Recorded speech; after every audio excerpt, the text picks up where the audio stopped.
시청자 여러분 안녕하십니까. 주말 뉴스 BGM1입니다. HD현대와 한화그룹이 자율운항, AI 전투체계, 유무인 복합전력 등 첨단 기술을 집약한 차세대 함정을 공개했습니다. 이번 전시회는 정기선 HD현대 수석 부회장과 김동관 한화 부회장이 직접 참석했습니다. 현장에 임혜정 기자가 다녀왔습니다. HD현대중공업이 마덱스 전시회에서 처음 공개한 미래형 전투함 HCX-25입니다. AI 기반 자동화 제어 시스템을 적용해 함정 배치 인원을 줄이고 반사 면적을 최소화한 스텔스 설계로 탐지 회피 능력도 높일 수 있다고 소개했습니다. 미래형 전투함부터 무인 전력 모함과 무인 수상전까지 무인 해상 전력 라인업을 한데 모았는데 일부는 현재 해군과 개념 설계를 수행 중입니다.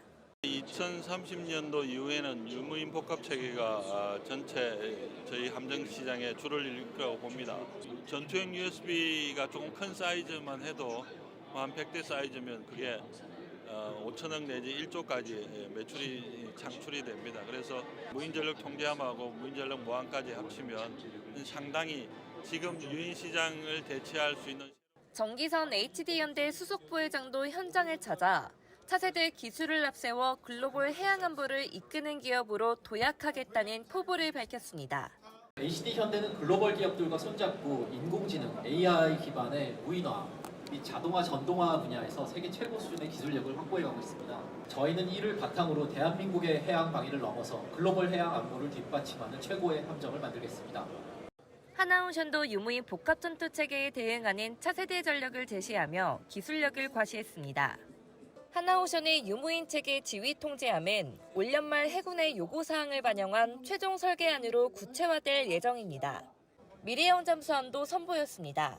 림구동 추진기와 유선형 엑스타를 적용해 수중 소음을 줄이고 기동성을 높일 수 있다고 설명했습니다.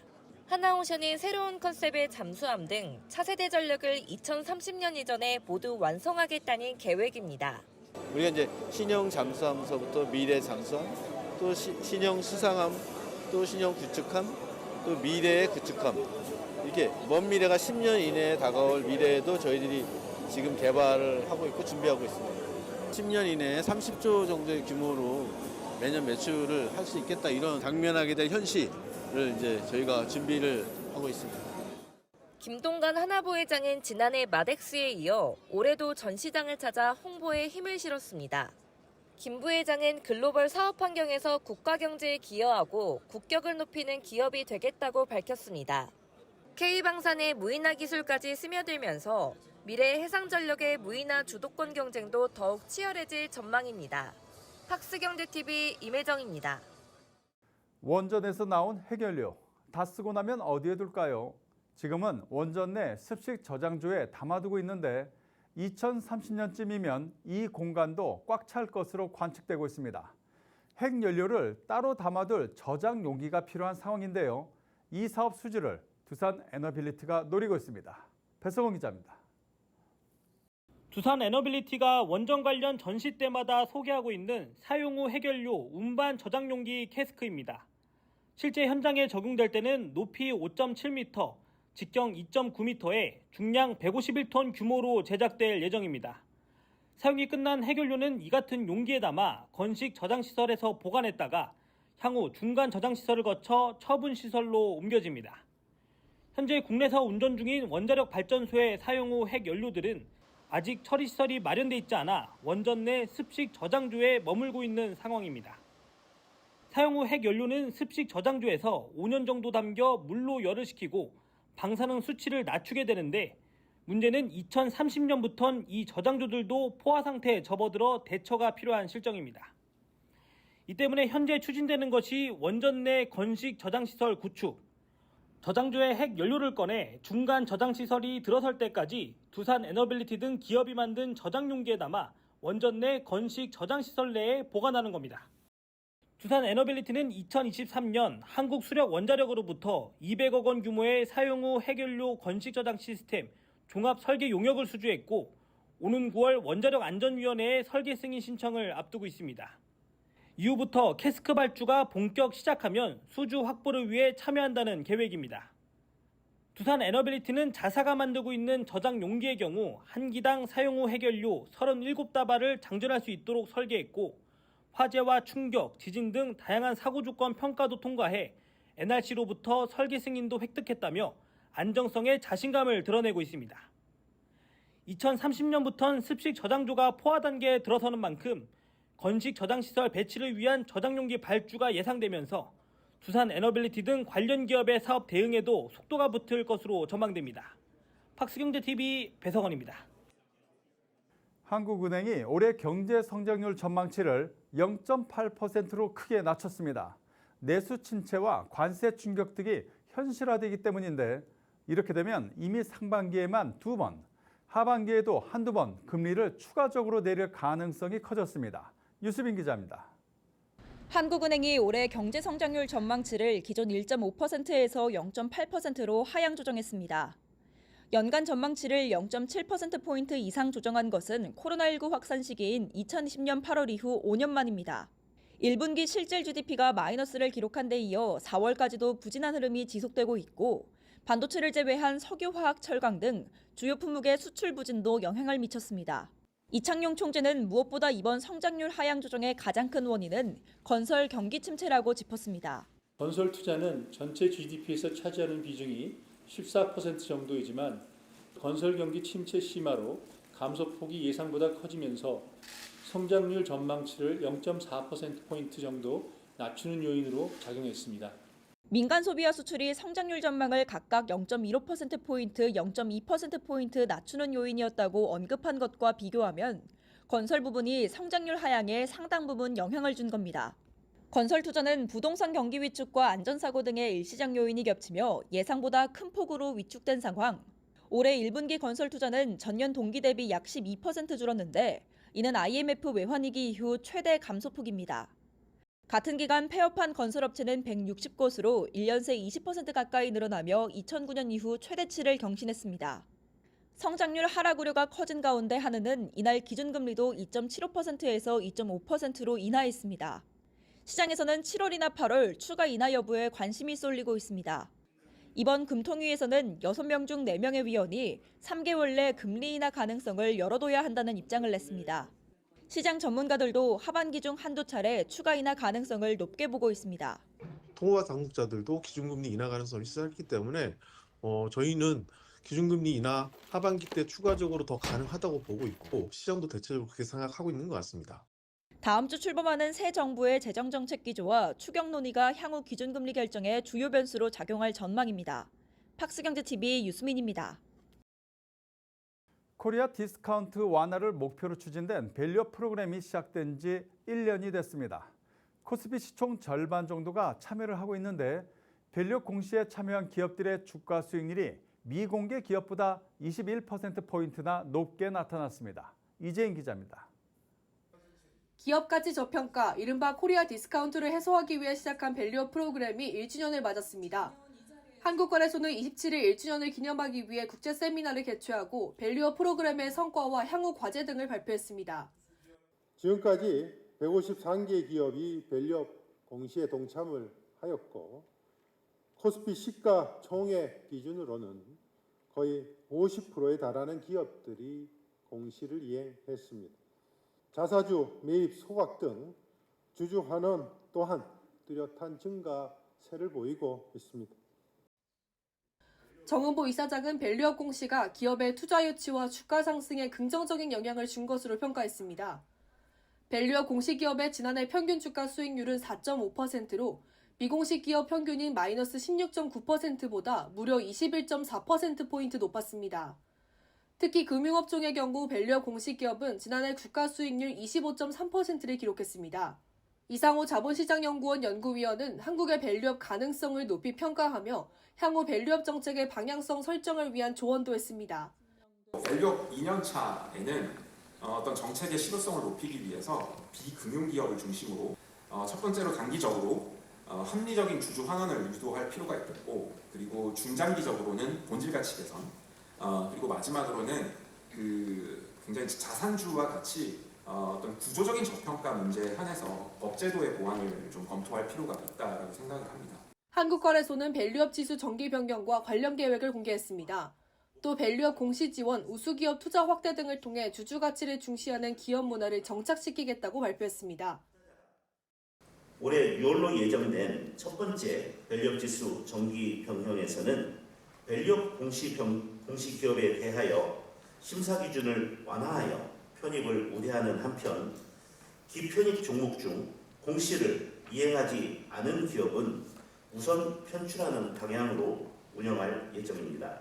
한편 밸류업 우수기업 10곳에 대한 시상식에서는 HD 현대일렉트릭, KB금융, 삼양식품 등이 우수기업으로 선정돼 수상했습니다. 밸류업 프로그램 2년차 투자자의 신뢰를 얻기 위한 기업들의 노력이 어떤 결과를 가져올지 주목됩니다. 팍스경제TV 이재인입니다.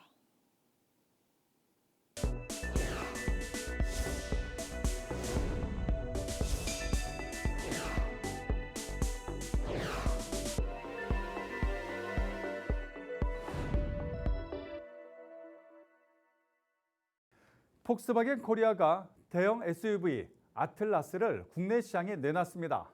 하지만 낮은 연비와 이렇다 할 특징이 없어 SUV 경쟁이 심한 국내 시장에서 버틸 수 있을지 의문입니다. 김홍모 기자입니다. 프리미엄과 실용성을 결합한 브랜드로 수입차 시장 3위를 기록하며 가성비 독일차로 불렸던 폭스바겐. 하지만 2025년 현재 그 위상은 급격한 내리막길을 걷고 있습니다.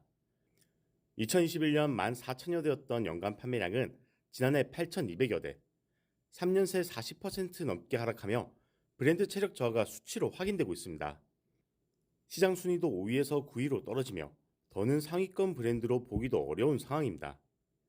이처럼 브랜드 신뢰와 판매력이 동시에 흔들리는 와중에 폭스바겐 코리아가 꺼내든 반등 카드는 대형 SUV 아틀라스입니다. The Atlas has already proven itself in the everyday lives of American families. And since its debut in the United States, it became one of the most iconic and recognized models in our Volkswagen lineup. 하지만 기대보다는 우려가 앞섭니다. 5m가 넘는 전륜 기반 차체에 2리터 가솔린 터보 엔진, 복합 연비는 리터당 8.5km로 연비와 친환경 기준 모두에서 경쟁 모델에 뒤처진 스펙입니다. 가격은 6천만 원대. 국산 프리미엄 SUV와 맞먹는 수준이지만 소비자들 사이에선 그 값에 왜 굳이 폭스바겐을 사야 하냐는 반응이 지배적입니다. 문제는 이번이 처음이 아니라는 점입니다. 앞서 출시된 8세대 골프 역시 저조한 실적으로 기대를 저버렸고 현재까지도 신차가 안 팔리는 브랜드라는 오명에서 벗어나지 못하고 있습니다. 올해 1월부터 4월까지 누적 판매는 1,430세대로 전년 동기 대비 29.4% 감소하며 하락세는 여전히 진행 중입니다. 라인업 전반의 전략 부재도 지적됩니다. 폭스바겐 코리아는 지난 몇 년간 세단, 해치백, SUV 등 다양한 차종을 국내 시장에 투입했지만 모델 간 명확한 포지셔닝 없이 유사한 가격대와 사양의 차량들이 혼재하면서 소비자 혼란만 키웠다는 평가가 나옵니다. 폭스바겐만의 차별화된 기술력이나 브랜드 아이덴티티를 찾기 어렵다는 점도 소비자 외면의 주요 원인으로 꼽힙니다. 디젤 게이트로 흔들린 신뢰는 여전히 회복되지 않았고 불분명한 가격 전략과 경쟁력 없는 제품 구성도 과제로 남아 있습니다. 신차 투입에 앞서 소비자 눈높이에 맞는 전략 재정비와 신뢰 회복이 우선이라는 지적입니다. 팍스경제TV 김홍모입니다. AI가 상담 전체 흐름을 파악하고 고객 대응을 돕는 수준까지 발전하고 있습니다. LG U+는 자사 고객센터에 AI 상담 어드바이저를 도입해 한 달에 117만 분의 상담 시간을 줄였습니다. 김판수 기자입니다. 예, 안녕하세요. 제가 시니어 요금제를 좀 가입하려는데요. 시니어 요금제 중에 가장 저렴한 요금제가 뭔가요? 상담사가 고객과 통화하는 동안 AI가 대화 내용을 실시간으로 분석합니다. 필요한 정보를 바로바로 추천하고 응대 내용을 분류해 기록까지 마무리합니다. LG U+가 고객센터에 적용한 AI 상담 어드바이저입니다. 인간 상담사의 응대 스킬은 고객 만족에 매우 중요한 역할을 한다는 것입니다. 대화형 AI 기술을 활용해서 상담 업무의 품질을 크게 높일 수 있는 상담 어드바이저를 개발했습니다. LG U+는 자사의 AI 기술을 적용해 상담 전 과정의 자동화를 구현했습니다. 고객의 질문 의도를 파악해 맞춤형 답변을 생성하고 상담 후에는 내용 분류와 평가까지 진행합니다. 이렇다 보니 상담 통화 대기 시간이 크게 줄었습니다. 고객당 상담 시간은 기존보다 평균 19% 줄었고 대기 시간은 17초, 통화 시간은 30초 단축됐습니다. 적절한 필요 상담 정보를 실시간으로 추천을 해줌으로써 상담사가 상담에 필요한 지식을 검색하는 시간을 줄여주고 고객은 기다리지 않고 정확한 정보를 빠르게 제공받을 수 있습니다. 고객센터에 축적된 데이터와 실시간 피드백 시스템을 바탕으로 AI가 매일 학습하고 개선되도록 한 것도 특징입니다. LG U+는 이 시스템을 올해 안으로 계열사 전체에 확대하고 금융과 헬스케어 등 전문성이 중요한 산업군을 중심으로 B2B 상품화에 나설 계획입니다.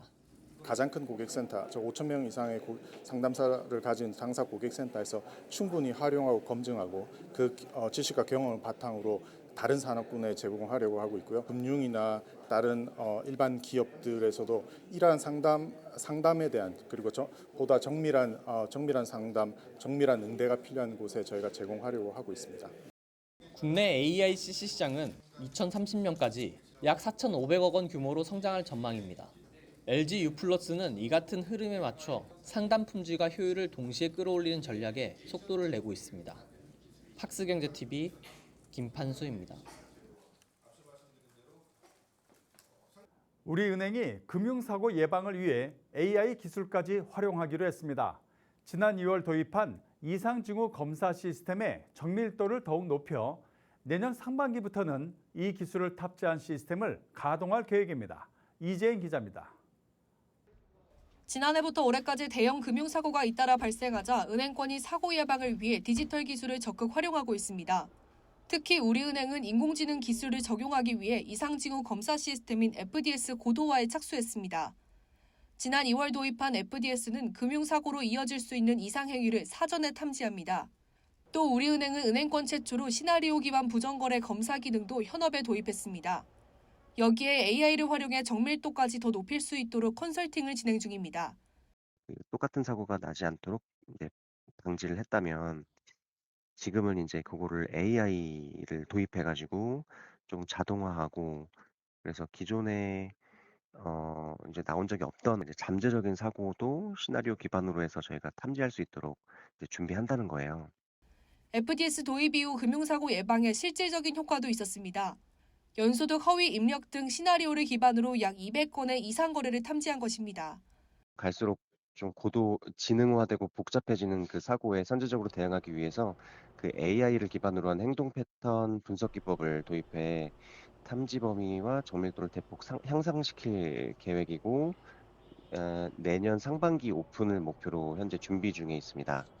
우리은행은 앞으로도 디지털 신기술을 검사 업무에 적극 도입해 금융사고를 사전에 차단하고 내부 통제를 한층 강화할 방침입니다. 아울러 금융사고 예방을 위한 AI 도입은 은행권 전반에 확대될 것으로 예상됩니다. 팍스경제TV 이재인입니다. 고대 의료원이 중증 난치성 질환 치료와 연구 중심의 의료기관으로의 전환을 선언했습니다. 양성자 암치료기 도입뿐 아니라 동탄에도 4번째 병원을 건립할 예정입니다. 김효성 기자입니다. 의료계 최초 3곳의 연구중심병원 인증을 획득한 고려대 의료원이 다음 달 전문구 미래의학관 개관을 통해 연구 역량을 강화합니다. 국내 첫 민간주도 전주기 백신 개발 플랫폼인 백신혁신센터가 들어서는 전문구 미래의학관은 코로나19와 같은 팬데믹에 대응하고 대한민국의 백신 주권 확보는 물론 기관의 초격차 성장에 기폭제가 될 것으로 보고 있습니다.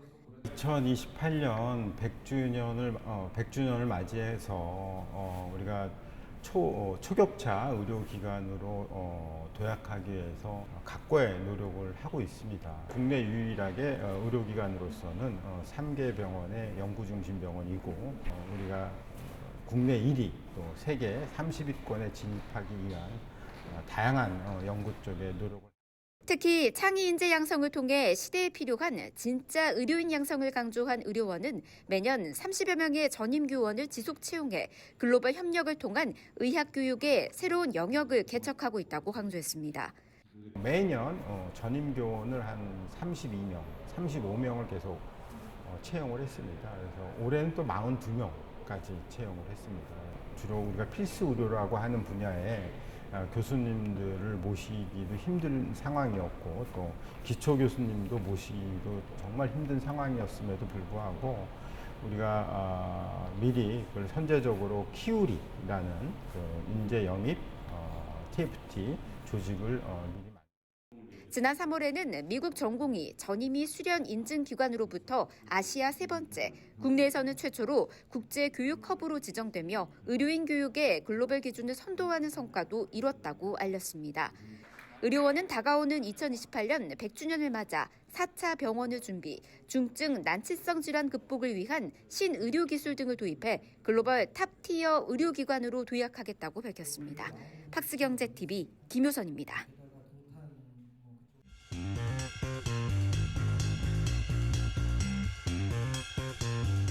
저출산 극복을 위해서는 일가정 양립, 확립이 제일 중요한데 그것의 가장 약한 고리가 중소기업이었습니다. 그런데 중소기업중앙회 김기문 회장님께서는 이 점을 직시하시고 선두에 서가지고 이 중소기업부터 일가정 양립 문화를 확립시키겠다. 중소제조업들은 현실적으로 이대로 가면 외국인 인력이 있다손 치더라도 이 한국인 인력이 있어야 외국인 인력도 쓸 수 있는 건데 여러 가지 어려움이 있기 때문에 우리나라의 그 출산율이 더 나아져야 된다.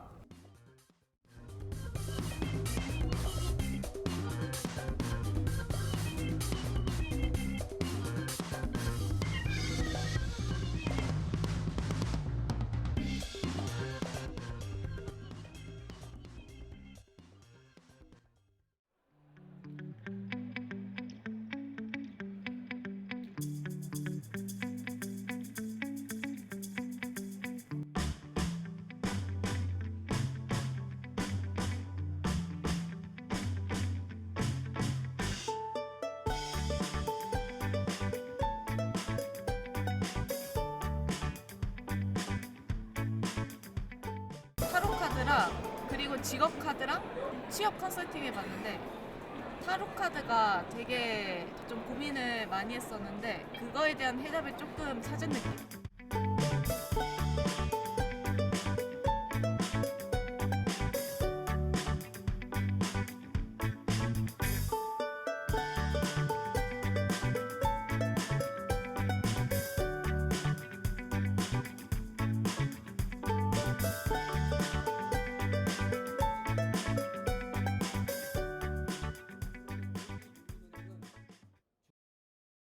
이상으로 BGM 머니를 마칩니다. 늘 최선을 다하겠습니다. 고맙습니다.